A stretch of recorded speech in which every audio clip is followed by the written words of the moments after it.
And keep in mind, Rhodes was the defensive coordinator at San Francisco last year, so Ray was Deion's position coach. And the two got along extremely well, and the Eagles at least made a pass at Deion early on. I'll tell you the respect for Ray Rhodes, too. I don't think they've thrown a pass in Deion's area yet tonight. And that head man knows him probably better than anyone else. He had him, as Val said, a year ago out in San Francisco as a defensive coordinator. He knows what he can do, and he's not going near him tonight. Well, Ray Rhodes, it's nice that the Eagles are 5-4, but we can't kid ourselves and think that the Eagles are really going to be a force in what happens in the playoff picture this year. But anyone looking at this team, no matter how prejudiced an eye you might have in either being for or against the Eagles, has to recognize that Ray Rhodes has covered a lot of ground in a relatively short period of time as far as rebuilding the Eagles in his image. First down throws, pass made by Calvin Williams. He gets wrestled down after an 8-yard gain. This is an Eagle team, in my mind, that plays a lot more aggressively, is playing with more confidence, and you don't have to sit with Ray Rhodes very long to find out that he might have been a defensive back and a receiver, and he's not a real big guy, but he's tough. He demands that his players play tough, and this Eagles team will make noise before it's all over. Credits much of that coming from Bill Arnsparger, whom he played for when he was with the Giants as a defensive back. You ask him who had influenced him the most, and he mentioned Bill Arnsparger. 2nd and 2. Double coverage on Ricky Watters. Scott Case and Deion back there. Deion getting a little help back there. Scott Case coming over to help out. Well, they didn't split anybody out wide for Deion to lock up on, so he was forced to fall back into his zone. The Cowboys forced to play zone to that side of the field because they didn't have a wide out for even line up on Deion. One thing to line a guy up on him and then plan to not even go to him. It's a different one to not even send anybody out there at all. That's really a concession. 3rd and 2. Batted and incomplete. And Woodson angry with himself, might have had a pick. That's a recipe for disaster by the Eagles.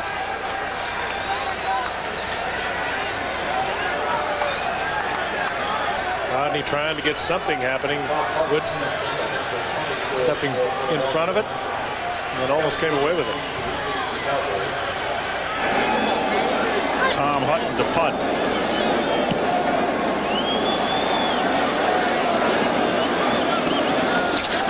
In by Williams. He fakes it to Deion. And that draws everybody Deion's way and sets up a long run back with Hutton finally making the tackle at the 50-yard line. Again, Deion having a little impact. I mean, everybody went with him. They used that in the opening kickoff and gave it to him, and now they fake it. And everybody went with him again. They get a good return out of it. 45-yard kick and a 31-yard run back.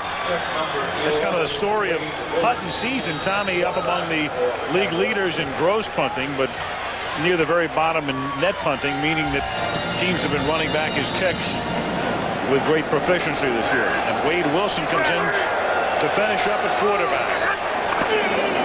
Wade, who's been in the league since 1981, gives it to Sherman Williams, and they ask Sherman Williams to carry it through the middle, and he picks up 8.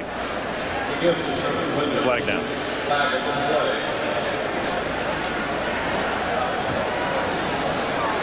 Holding Dallas.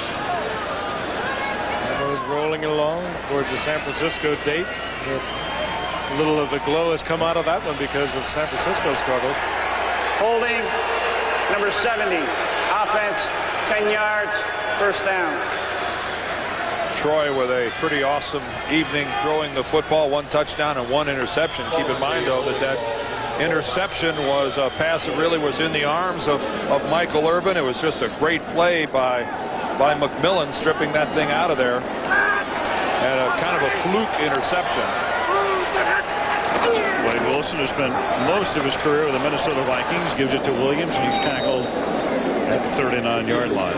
Solid backup, too. He had 11 years up there, and then he went off to Atlanta, and the last couple of years been in New Orleans. Had a Pro Bowl year with the Minnesota Vikings. Good, solid quarterback. And certainly in this era of free agency and salary caps, it's hard to pay the kind of price you would have to pay to get 2 top quarterbacks, but he's right up there with the good ones. Wade Wilson, in effect, coming home to finish up his career. Born in Greenville, went to high school in Commerce, and played his college ball at East Texas State. Williams taken down by William Thomas. And that will take us to the 2-minute warning. So the Dallas Cowboys will be just 120 seconds away from increasing their mark to 8-1. Their only loss this season coming on the day Aikman pulled a calf muscle early on at Washington, and they were beaten by the Skins.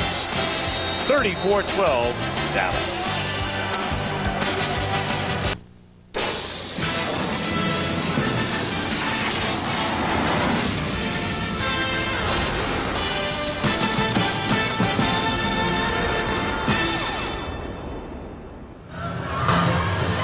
Ray Donaldson and Emmitt Smith. Emmitt's been to the playoffs a couple of times. In fact, he's been a Super Bowl MVP. But Ray Donaldson, we touched on it earlier, 16th year in the league. Only once has he been with a team that went to the playoffs.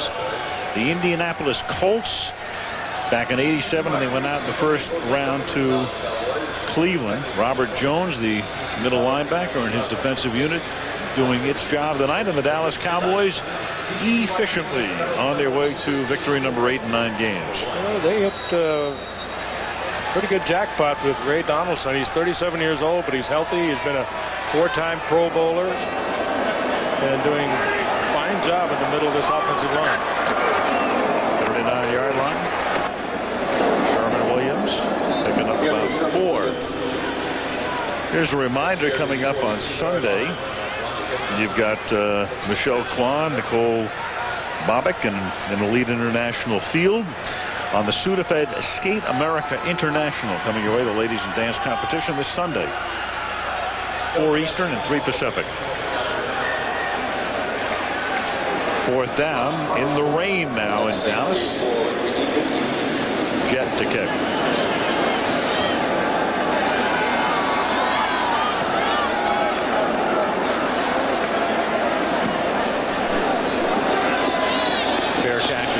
And made at the 26-yard line by Rob Carpenter.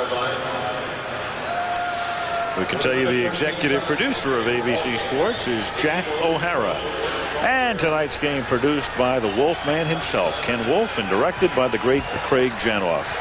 Joe Chavo, again, nary a knuckle job as our TD. We don't know that. We don't know, not yet anyway. Ben Ace Harvey, our associate producer. Jaime Bravo, our AD, as we say in the business, those in the know. Bob Simon, Dennis Zabo, and Jim Licata helping to send out the pictures and the sound. Brian Gordon and Victor Vitarelli, along with Steve Hurd, our unparalleled director of information. Andrea Bryant, keeper of the kennel upstairs. George Hill handling the stats, and Malibu Kelly Hayes, despite 7 years in Aspen. Timeout. Still known as Malibu, our spot. Dallas. It's their first charge. Sooner or later, it's got to evolve. No, it doesn't. He will always be Malibu. And all those bears roaming around his property up there in Aspen. But then again, we always thought the Cleveland Browns would be the Cleveland Browns. So. But Bill Bates is always in Dallas. That's right. Yeah, Bill Bates will be a beneficiary of the adjustment to the salary cap. The minimum player wage is very quietly changed this past week, and the adjustment because of the Deion Sanders case will go from $178,000 to $250,000 to the minimum wage earner in the NFL, and that probably next year will be adjusted even higher because of increased revenue. That's amazing, you know, and it speaks to what we talked about before with all of the stuff that goes on with the Cowboys from opening night and the Nike deal and the other arrangements and the suits and the countersuits and the drug suspensions and the salary cap machinations and all of the rest. They just keep winning, and they are clearly the best team in the league right now, Kansas City notwithstanding. Ricky Waters stopped at the line of scrimmage. Philadelphia working on the clock, I guess. Well, they're working on their game plan right now for the Denver Broncos, and what is going to be a very big game for both teams. the Broncos and the Eagles next Sunday night. I think I'll go back to what I said before. Life is good. Yeah. Life is good. It's better for the guys in the white shirts.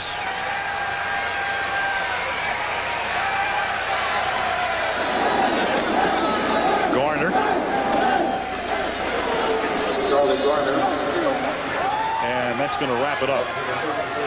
So the Dallas Cowboys go to 8-1. The Philadelphia Eagles are now 5-4. And that is the end of Week 10. Next week we go to Three Rivers Stadium in Pittsburgh. The Steelers on top in the AFC Central, taking on the Cleveland Browns. Another big night for Michael Irvin. 7 games in a row over 100 yards. Barry Switzer walking away with another win as his team prepares to face the 49ers here on Sunday. Our thanks to ABC affiliate WFLA for their assistance and the overhead shots tonight from Texas Stadium, where Dallas wins it 34-12. Al Michaels, Frank Gifford, Dan Deerdorf, Lynn Swan. Good night from Irving, Texas. The game, the NFL's definition of fashionably late, with John Elway.